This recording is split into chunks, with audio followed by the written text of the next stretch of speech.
그 중에서도 마지막이다. D3예요. 시작. 성령께서 제자들에게 하실 일. 그래요. 자, 서원 읽읍시다. 주님의 죽음을 앞두고 두려움과 슬픈 마음으로 말이 없는 제자들에게 주님은 성령이 오시면 주님을 다시 만나게 하시고 복음을 알게 해주시고 기도의 응답도 받게 되는데 그것이 예수님의 영광이라 하십니다. 요한의 마지막 부분에서 성령이 오셨을 때 제자들에게 어떤 변화가 생기는지 말씀합니다. 어떤 변화가 일어나는지를 보여. 1번. 성령이 오시면 제자들의 질문이 없어진다 이건 하셨습니다. 오전에 한 거예요. 그걸 다시 한번 상기시켰습니다. 자, 성경은 16, 지금 우리가 25절부터 하는데 13절 말씀이거든. 같이 읽읍시다. 이유는 성령께서 예수님의 말씀을 모두 깨닫게 해주시기 때문입니다. 그러나 진리의 성령이 오시면 그가 너희를 모든 진리 가운데로 인도하시리니 그가 자의로 말하지 않고 오직 듣는 것을 말하시며 장래일을 너희에게 알리시리라. 아멘. 그래. 그러면 이제 오늘 25절 시작하는데 2번. 성령님이 오시면 비유도 필요치 않다 하십니다. 이거 한 절 25절인데 이 내용을 나는 좀 길게 여러분에게 설명을 하고 해석하겠습니다. 25절이거든. 이것을 비사로 너희에게 일렀거니와 때가 이르면 다시 비사로 너희에게 이르지 않고 아버지에 대한 것을 밝히 이르리라. 난 이 성경이 마음에 안 들어. 비사는 무슨 놈의 비사야? 비사가 무슨 뜻인 줄 아는 사람? 비유야. 비유는 쉽지. 그러니까 비유라고 우리가 다시 한번 읽읍시다. 비사라고 하지 마. 가로치기 1번. 예수님은 비유와 예를 많이 사용하셨습니다. 아주 많이 사용하셨어요. 예수님은. 예를 들어서 1번. 마태복음 13장 3절에 씨 뿌리는 비유를 시작으로 겨자씨 비유, 가라지 비유, 천국과 보석 비유, 대제사장의 범죄 비유, 무화과나무 비유 등이며 마가복음과 누가복음도 비슷합니다. 네, 그 내용들이 다 비슷하게 겹쳐져서 나와요. 마태, 마가, 누가복음이 이렇게 비유가 10가지가 넘게 주면 여기서 비유는 간단히 예를 드는 게 아니라 비유라는 말은 스토리가 있는 거예요. 길게. 이해되셨습니까? 비유는 그런 거예요. 그런데 뭐는 비유가 없냐? 2번. 반면 요한복음에는 비유가 2가지 정도입니다. 요한복음의 주제는 예수님은 하나님이시다입니다. 예수님이 하나님이심을 설명할 수 있는 비유는 없기 때문입니다. 그렇죠? 무슨 말인지 이해되죠? 예수님이 하나님이신 것이 요한복음의 주제인데 예수님이 하나님이심을 뭘로 비유하겠느냐 말이에요. 그래서 요한복음엔 비유가 없다는 것이 요한복음의 특징입니다. 이해되셨습니까? 비유조차 없는데 무슨 거룩을 같이 해. 말이 안 되는 거예요. 그래서 3번. 히브리서에서는 구약의 성막이 모두 예수님을 가리키는 비유라 하십니다. 그래, 히브리서 9장 9절 한번 볼까요? 성막, 광야에서 성막을 짓고 예배를 40년간 드리는 그 모든 것들이 다 비유라는 거예요. 뭐야? 모든 것은 다 예수님을 가리켜서 말씀하신 비유다. 시작. 이 장막은 현재까지의 비유니 이에 의지하여 드리는 예물과 제사가 섬기는 자로 그 양심상으로 온전케 할 수 없나니. 아멘. 그렇습니다. 그래서 장막 전체가 다 비유라고 했으니까 그러면 4번은 성경 잠언서도 비유로 채워졌다 합니다. 그래서 잠언은 비유야. 그냥 교훈인접이고 아셨습니까? 복음 자체가 아니야. 누가 썼어? 솔로몬이. 지혜의 글이라고. 복음이 아니라 지혜의 말이에요. 비유야. 그리고 잠언은 뭐예요? 교훈적인 말이라는 뜻이야. 잠언. 들어서 살이 되고 뼈가 되는 소리라 말이에요. 잠언. 자, 1장 6절. 잠언과 비유와 지혜 있는 자의 말과 그 오묘한 말을 깨달으리라. 그래서 잠언은 그래서 잠언의 결과는 뭔지 아세요? 헛되고 헛되니 헛되고 헛되도다. 모든 것이 헛된 가운데 지혜가 더욱 헛되도다. 이 세상 지혜 개뿔이다는 거예요. 아멘. 세상 지혜를 가지고 하나님을 알아? 불가능하다. 세상 지혜를 가지고 성도를 가리켜? 그거 불가능한 일이다. 하나님의 말씀은 하나님 말씀일 뿐이다. 오직 그렇습니다. 그래서 그 다음 2번, 심지어 예수님은 비유가 아니면 말씀을 하지 않으신다 하십니다. 주님은 비유가 아니면 말씀도 안 하신다고 그랬다니까. 성경을 읽어봅시다. 예수께서 이 모든 것을 무리에게 비유로 말씀하시고 비유가 아니면 아무것도 말씀하지 아니하셨으니 이는 선지자로 말씀하신 바 내가 입을 열어 비유로 말하고 창세부터 감추인 것들을 드러내리라 함을 이루려 하심이니라. 아멘. 비유는 비밀을 드러내는데 도움이 된다 이 말이에요. 말씀 자체는 어려워. 근데 비유를 들어서 설명을 하게 되면 그거 그만 그런 뜻이로구나 하고 이해가 되는데 도움이 되는 거죠. 그렇죠? 그래서 가르치기서 3번은 예수께서 비유를 말씀하시는 데는 양면성이 있습니다. 하나는 제자들에겐 잘 깨달으라고 하시는 것이고 또 하나는 깨달을 필요도 없는 새끼들은 불신자는 깨닫지도 말아라 하는 하나의 방탄적인 것이 있다는 것이 이중성이 있어요. 양면에. 그래서 한번 읽어봅시다. 첫째, 제자들에게는 복음의 비밀을 깨닫게 하시려는 이유입니다. 읽어요. 제자들이 예수께 나와 가로되 어찌하여 저희에게 비유로 말씀하시나이까? 대답하여 가라사대 천국의 비밀을 아는 것이 너희에게는 허락되었으나 저희에게는 아니 되었나니 무릇 있는 자는 받아 넉넉하게 되되 무릇 없는 자는 그 있는 것도 빼앗기리라. 그러나 너희 눈은 봄으로 너희 귀는 들음으로 복이 있도다. 제자들은 이 비유를 통해서 깨달아서 볼 걸 보고 들을 수 있는 것을 들을 수 있는 것이 그래서 비유를 하신 것이다. 아멘. 그런데 또 다른 면이 있어요. 둘째, 믿지 않는 자들에게는 복음을 깨닫지 못하는 장벽이 된다 하십니다. 놀라운 일이죠. 계속 봅시다. 그러므로 내가 저희에게 비유로 말하기는 저희가 보아도 보지 못하며 들어도 듣지 못하며 깨닫지 못함이니라. 이사야의 예언이 저희에게 이루었으니 일렀으되 너희가 듣기는 들어도 깨닫지 못할 것이요 보기는 보아도 알지 못하리라.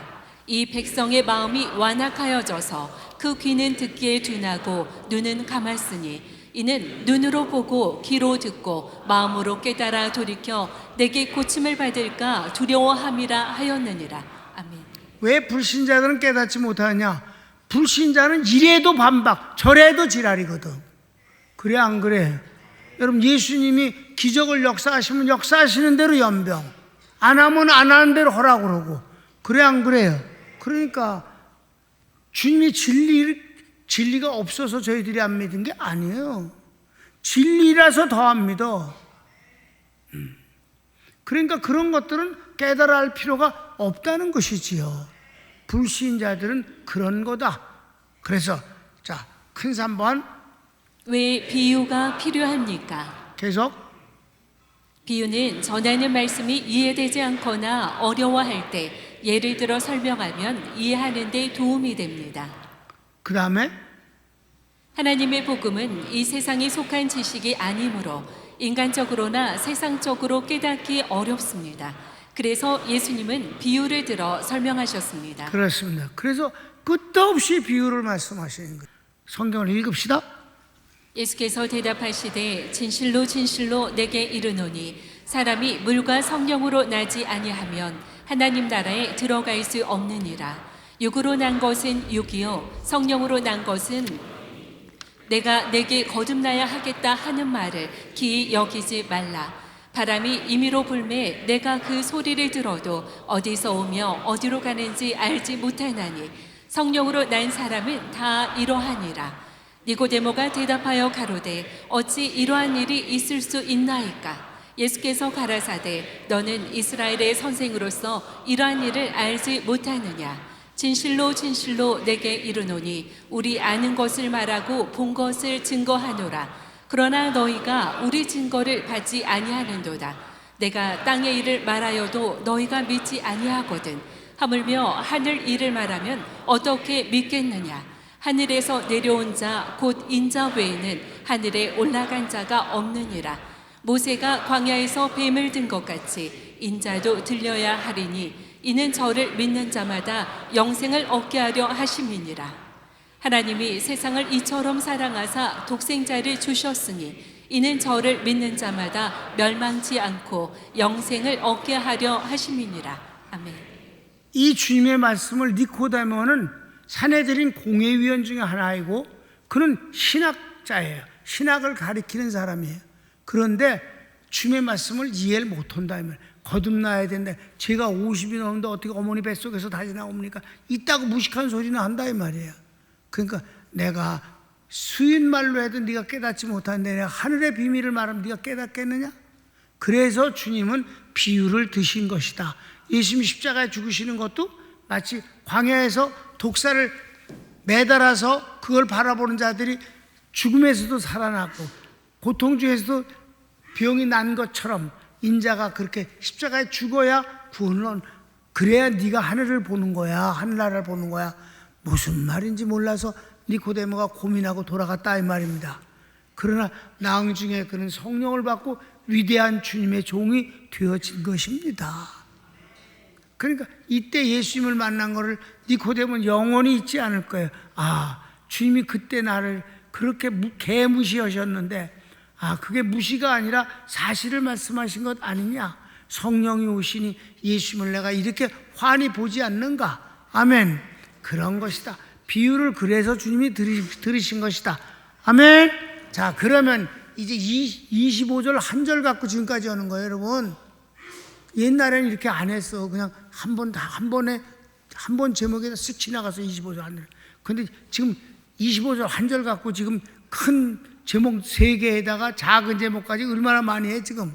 자, 그러면 결론을 얘기하는 쪽으로 갑니다. 4번. 주님께서는 왜 비유가 없어진다 하십니까? 그러면 1번. 긴 설명이 필요치 않습니다. 성령이 오시면 복음에 대한 해석을 모두 깨닫게 해주시기 때문에 비유를 들어 번거롭게 할 필요가 없어졌기 때문입니다. 비유를 뭐하러 들겠는가? 이미 알고 있는데 내용을. 별 필요가 없다. 또 비유를 들고 싶다면 여러분 우리 교회가 여러분 담임 목사가 비유를 들고 싶다면 다른 성경의 어떤 말씀을 들어서 비유를 만들어. 세상 얘기를 갖다가 비유를 들어서 하나님 말씀을 이해시키려고 하는 게 아니라 성경 다른 것을 갖다가 비유로 들은다. 이건 하나님 말씀으로 하나님 말씀을 해석하는 거니까 아주 좋은 방법이지요. 믿습니까? 다른 얘기를 하지 않는단 말이야. 세상 얘기나 사람 얘기를 안 하고 성경의 다른 것을 갖다가 이 비유를 들어대면 더 아주 실감나게 이해가 된다 이 말이지요. 그거는 비유가 아니지. 그냥 하나님 말씀을 증거하는 일이지. 이해되셨습니까? 그래. 그러니까 긴 말 필요 없다. 왜? 성령이 다 깨닫게 해주셨는데 뭐하러 세상 얘기를 해서 번거롭게 하겠는가. 자, 그래서 2번. 베드로와 바울의 복음 전하는 내용을 살펴보면 비유가 없습니다. 네. 여러분 담임 목사는 예수님은 예수님이지만 성령 받은 후에 말씀을 전하는 사람들은 어떻게 했을까? 그럼 딱 두 사람이 해요. 한 사람은 스데반인데 사도행전 7장에 길게 하는데 비유 한 가지도 없어. 그냥 나열이야. 역사를 나열한 것뿐이니까 그건 나열이니까 관두고 바울과 베드로가 복음을 전하는데 굉장한 아주 예수님을 잘 전거한단 말이에요. 그런데 비유를 한 가지도 안 든다 이 말이에요. 그냥 뭐만 인용해? 구약 성경을 인용해서 증거할 뿐이다. 말씀을 들어서 말씀을 이해시킨다. 아멘. 베드로도 2장에서 그렇고 사도행전 14장에서 비시디아 안디옥에서 바울의 전편의 말씀이 쫙 설교가 나오는데 한 번도 비유를 안 든다. 오직 말씀을 인용할 뿐이다. 아까 얘기했잖아. 본문 말씀을 이해시키는데 다른 말을 하지 아니하고 말씀을 인용해서 이해를 시킨다.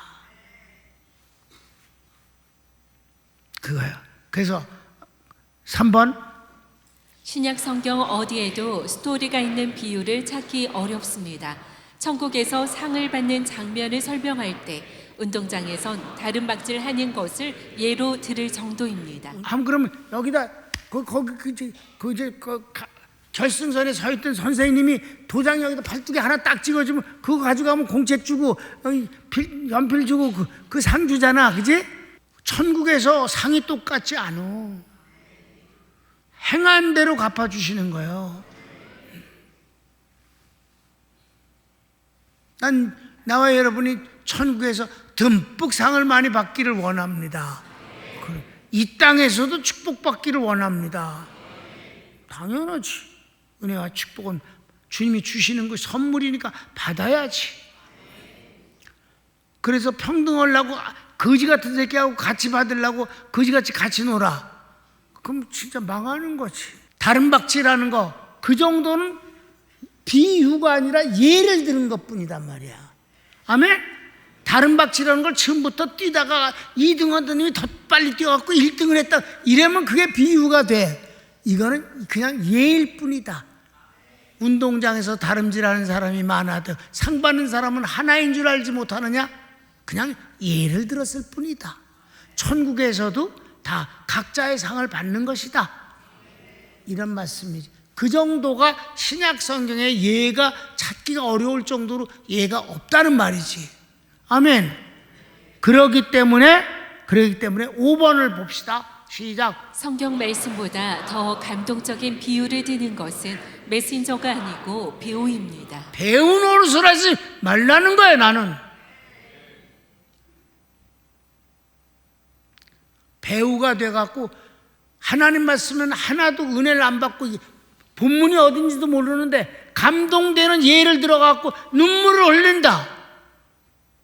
그래서 집에 가서는 본문 말씀은 어딘지도 기억 안 나는데 그 감동되는 예화 때문에 두고두고 감동이 된다.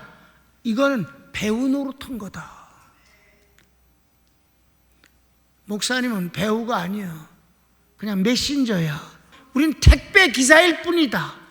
말씀을 전해서 제대로 손상되지 않고 흔들리지 않게, 음식이 상하지 않게, 옷이 찢어지지 않게 그대로 주인에게 전해주면 끝이다.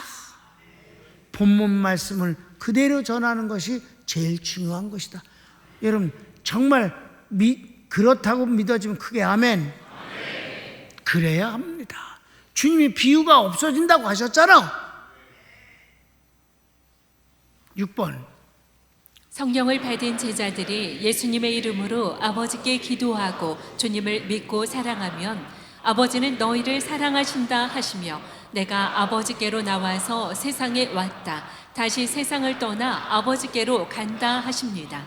아침에 성령이 오셔서 주시는 내용 중에 하나가 예수님의 이름으로 기도하면 하나님은 응답하시고 성령님은 그것을 확인시켜서 현실화하게 해주신다. 똑같은 내용의 성경 읽읍시다. 그날에 너희가 내 이름으로 구할 것이요 내가 너희를 위하여 아버지께 구하겠다 하는 말이 아니니 이는 너희가 나를 사랑하고 또 나를 하나님께로서 온 줄 믿은 고로 아버지께서 친히 너희를 사랑하심이니라. 내가 아버지께로 나와서 세상에 왔고 다시 세상을 떠나 아버지께로 가노라 하시니. 그렇습니다. 내가 죽는 것이 아니라 난 아버지께 가는 것이야. 그리고 내가 가서 너희가 내 이름을 기도할 때 너희는 그 기도에 응답을 받게 되는 거야.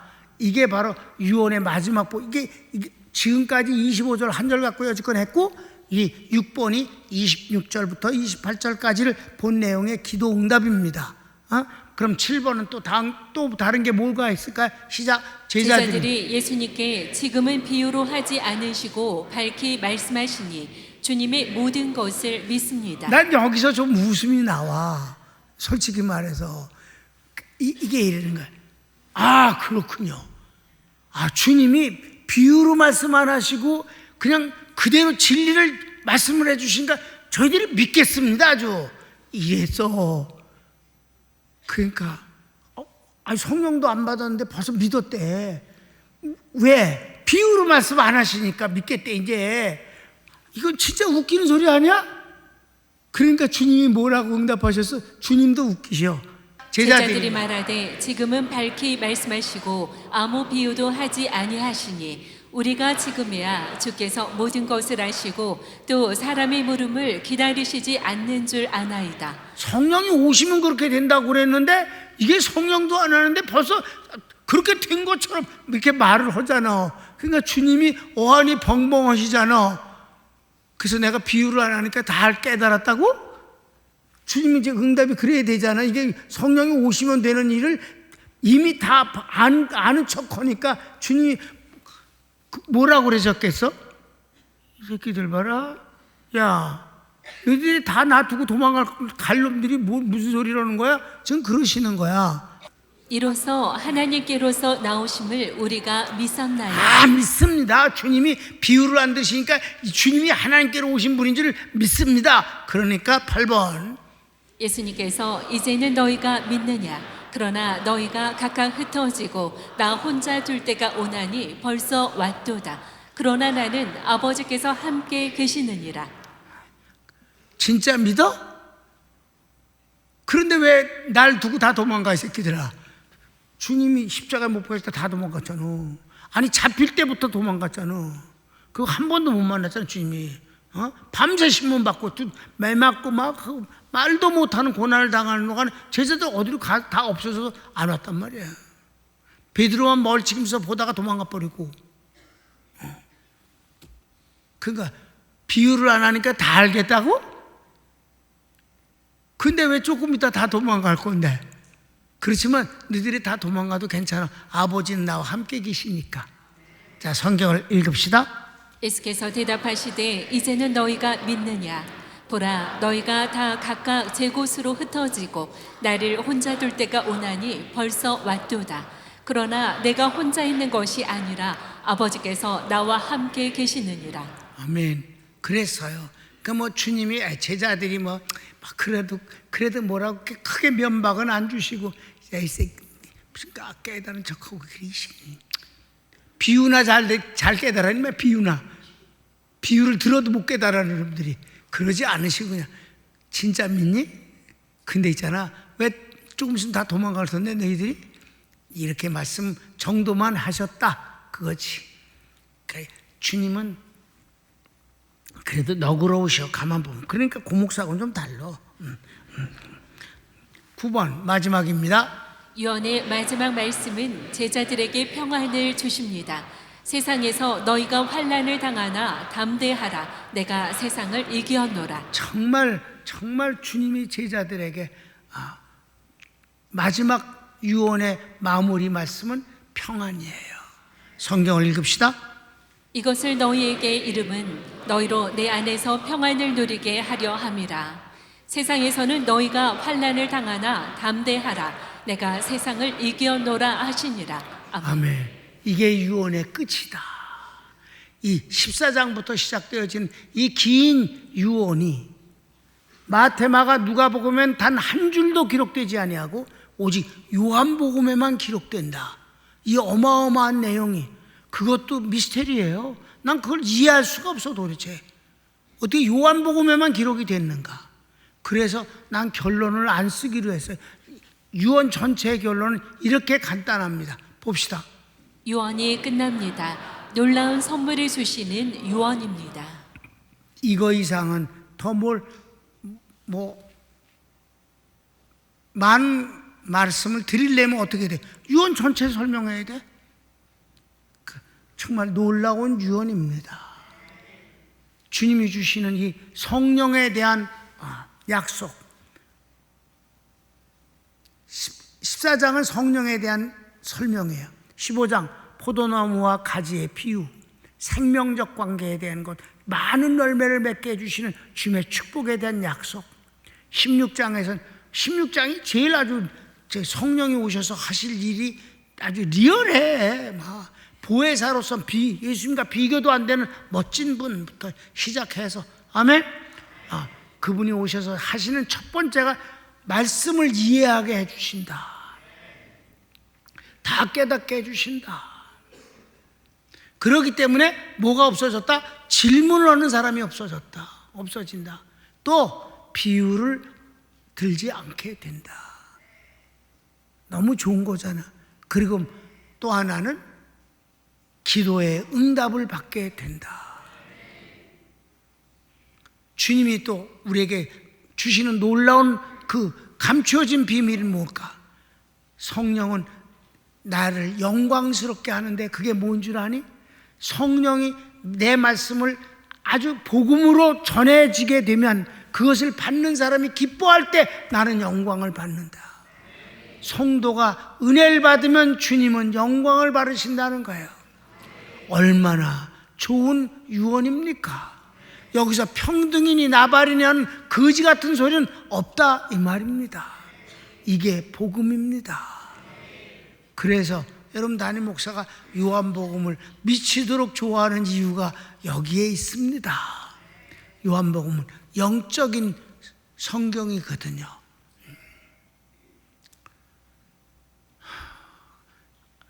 유언을 다 하고 나니까 내게서 나도 모르게 한숨이 이렇게 큰 거를 끝냈다는 생각 때문인지 나도 모르게 한숨이 푹 쉬어지네. 여러분, 은혜가 됐습니까? 손을 모읍시다. 사랑하는 여러분, 주님이 이렇게 좋은 곳을 주시기로 약속했고 그건 사실 성령님 우리 속에 와 계십니다. 여러분, 이 놀라운 주님의 선물을 여러분 없이 여기지 마십시오. 성령의 선물은 관심 안 가지면서 자기 자신이 자기 자신을 불쌍히 여기는 연민에 빠지지 마십시오. 주님을 인하여서 감사하고 주님을 인하여서 기뻐하고 주님을 인하여서 믿읍시다. 다 같이 주여 한번 부르기도 합니다. 주여.